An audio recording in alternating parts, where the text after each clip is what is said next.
Жастайынан әкесіз өскен бағымды әжесі өсіріп келеді. Анасы күндіз сауда орталығында сауда жасап, түнде тойханада еден жуатын.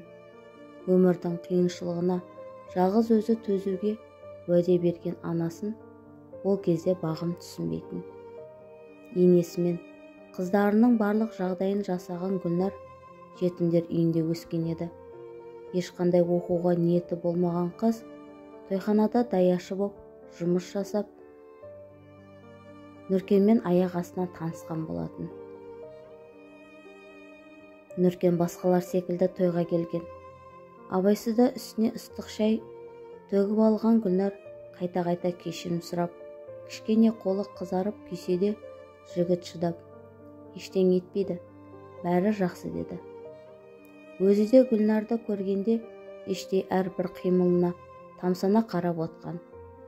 Өзіне сонша тесіле қарағанына қобалжыған қыз Нүркеннің қасына бара бергенде ойнап жүрген балалар соқтығысып ұсынып жатқан кеседегі шайын абайсызда төккен болатын. Сол бір аруды ұмыта алмаған Нүркен Гүлнар жұмыс жасайтын тойханаға жиі келгіштеп, қыздың жүрегінен орын алып кездесе бастады. Көп уақыт өтпей бас қосқан екі жас бақыт деді. Нүркеннің ата-анасы да мейірімді жандар. Гүлнарды келін емес, өз қызындай көріп, сыйластықпен өмір сүріп жатты. Нүркен үйдің кенже ұлы, әпкелері бар. Әпкелері өз алдына отау күткен. Олар да үйіне келген сайын келініне сыйластықпен қарады. Я, Гүлнар сондай бақыт деді. Уақыт өте дүниеге екі қыз баланы әкелді. Аралары 4 жастан. Бағым кіші қыз. Алтындай ата-енесі күйеуі айтқан қылған сайын Гүлнардың бойында тәкаппарлық, менмендік бойлай бастады. Баяғыдай сызылып сөйлеуді ата-енесіне ас суын дайындап беруге ерінетін болған. Жарқылдаған жүзінен қабағы қатулыға айналды. Оған себеп те бар. Басында ата-енесі түсіністікпен қараған еді. Бірақ уақыт өте Гүлнар ащы тілімен айқай шығаратын болған. Себебі Нүркен қызғанып жұмысқа шығармағаны. Тойханада аспазшыға көмекші боламын деп күйеуінің рұқсатынсыз жұмысқа кеткен еді. Балалары әлі жас, әрі түнгі сағат 3-4 шамасында келетін әйелінің қалай қызғанбасын. Сол үшін де біраз уақыт келесе алмай жүрген ерлі зайыптылардың арасынан қара мысық өткендей. Бірде жұмысынан ашуланып келген Нүркеннің үйдегі айқайдың үстінен түсті. Баяғы биязы Гүлнар ата-енесіне шайларыңды өздерің құйыңдар, сендерге құл емеспін деген дөрекі сөздерді естіді. Қол көтермеймін деген Нүркен ашуын тежей алмай, жұдырығымен Гүлнарды қалай ұрғанын білмей қалды.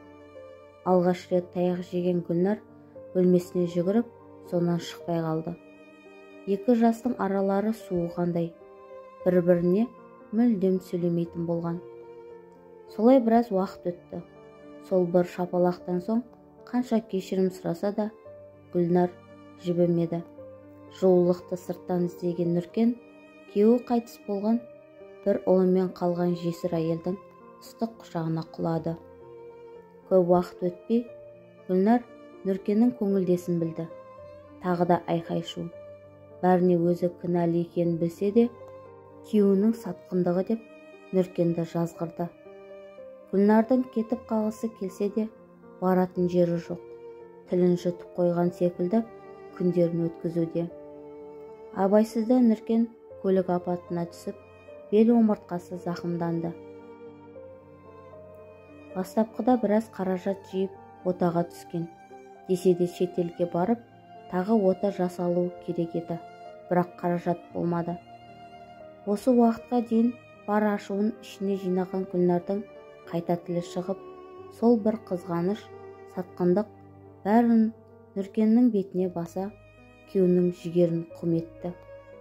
Ортада әке мен ана шырылдап, келінжан-ау, олай айтпа.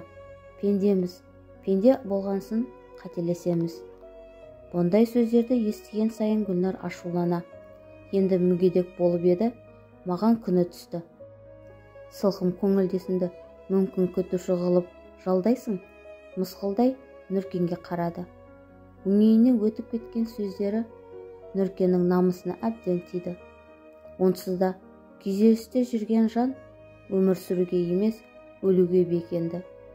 Жаны күйзелген Нұркен сол бір күні іштей бәрімен қоштасқандай. Жалғыз Гүлнардың сөздері емес, дәрігердің сөздері де үмітін сөндірген еді. Қараңғы түн, бәрі тәтті ұйқыда. Әдеттегідей түнде тұрып, ішетін дәрілерін ішуге тұрған Нұркен көп дәрілерді бірінен соң бірін жұта берді. Сырдан оянған анасы: «Нұркентай, сенсің бе?» «Иә апа, дәрілерімді ішіп жатқалы жатырмын». Байғұс ана ұлының атын соңғы рет айтып тұрғанын білмеді. Ертеңіне денесі суық ұлын құшақтаған ана өзін кінәлай жөнделді. Тіпті ашумен Гүлнарға айқайлап, екі қызын тастап, сол күні-ақ үйден кетті. Ол кезде қыздары ес білмейтін бала. Көше кезген Гүлнар кешірім сұраудың орнына басы босағанына қуанып кетті. Басқа қалаға барып жұмыс жасай бастады. Өзін 18 жастағы қыз секілді бұрын бірге өскен құрбысын есіне түсіріп, оның үйінде уақытша тұра бастады. Арада бір ай өткенде ажырасқан еркекпен танысып, көпке созбай ерлі-зайыпты болған еді. Ол еркек маскүнем боп шықты. Ішіп алған күні таяқ жейтін Гүлнар шыдамай ажырасып тынды. Қайта жұмыс жасай бастаған Гүлнар пәтерге ақша таппай, тағы бір еркектің босағасын аттады.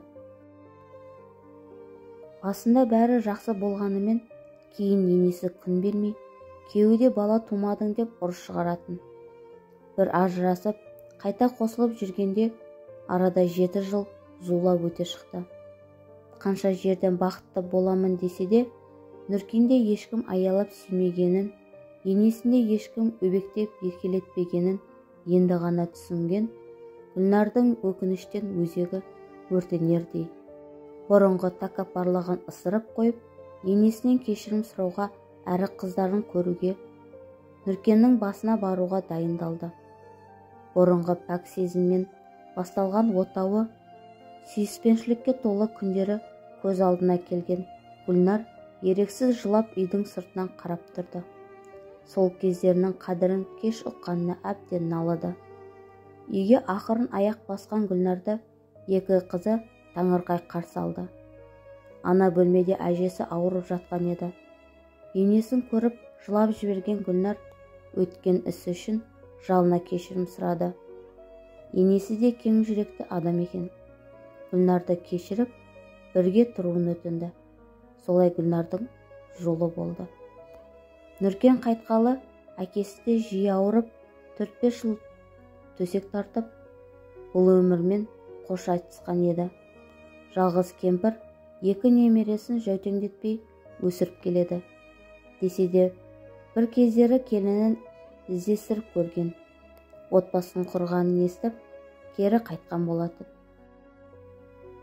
Немерелерін анасынан айырғанына іштей өзін кінәлі санады. Ене мен келін татуласып, қыздарды бірге өсіре бастады. Енесінің барлық жағдайын жасаған Гүлнар күні түні қаражат жинап, дәрі-дәрмектерін алып, енесіне күтім жасады. Бұндай қылығынан соң байғұс ене олай боп кетсем, немерелерім, келінім далада қалар, қыздарым бұл үйді Гүлнарға бере қоймас деген оймен үйді келіннің атына аударуға шешім қабылдады. Қыздары Гүлнардың қайтып келгенін жақтырмай, у-шу шығарғаны рас. Сонда да енесі Гүлнардың өзгергенін, өмірден сабақ алғанын айтып, жақтап әлек. Нұркеннің анасы ешкімге ештеңе демей, Гүлнарды ертіп алып, үйді атына аударып береді. Шет жағасын естіген қыздары тағы ұрыс шығарып, қыздары енді босағаны айтамайтындай болды. Бұл ісі қаншалықты дұрыс болсын болмасын немерелерін далада қалмас екен деген оймен жасаған еді. Арада уақыт та зырлап өтіп жатты. Гүлнар қайтадан бұрынғы күйіне оралғандай. Жұмыстан келгенде тамақ дайын болмаса айқай шығарады.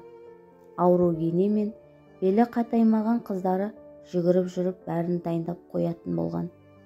Балалық шағы мұңды болғандықтан ба, Гүлнарда мейірімділік болмады. Басына іс түскенде жуасып, өзіне пайда келетін болса ғана өзгеріп шығатыны бар. Арада жылдар өтіп, Гүлнардың қыздары бойжеткен сұлуға айналды.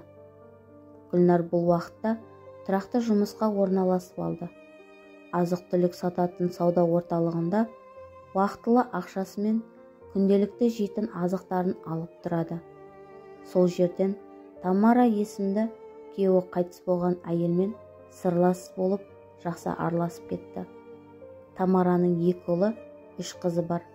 2 ұлы Гүлнардың қыздарымен шамалас.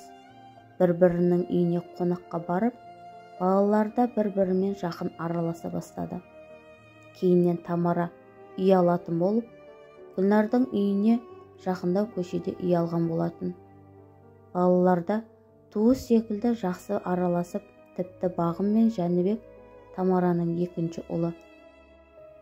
Алғашқы сезімдері пайда болды. Бағым мен Жәнібек бір сыныпта оқыды. Сондай жарасымды дос ретінде араласты. Жәнібек арықша келген кәрістің жігітінің стилінде жүреді. Ол кезде Бабаң Корея телехикаясы болатын. Соған қатты еліктейтін. Өзі де аздап актерге ұқсайды. Қыздардың бәрі Жәнібекті ауыздарынан тастамай айтып жүреді. Қанша жерден көз тартар сүйкімді болса да, өзіне адал, қыз баланы сыйлай білетін өте әдепті жігіт еді. 10-ші сыныптан бастап 2 достың сезімдері мөлдір махаббатқа айналды. Бірақ екеуі ешкімге айтпауға уәделескен. Бір-бірінен жасырынып хат жазып, мектепке келгенде ешкімге білдіртпей, сумкаларына хат салып қоятын. Солай алғашқы махаббаттары лаулай жана берді. 1-ші бөлімнің соңы.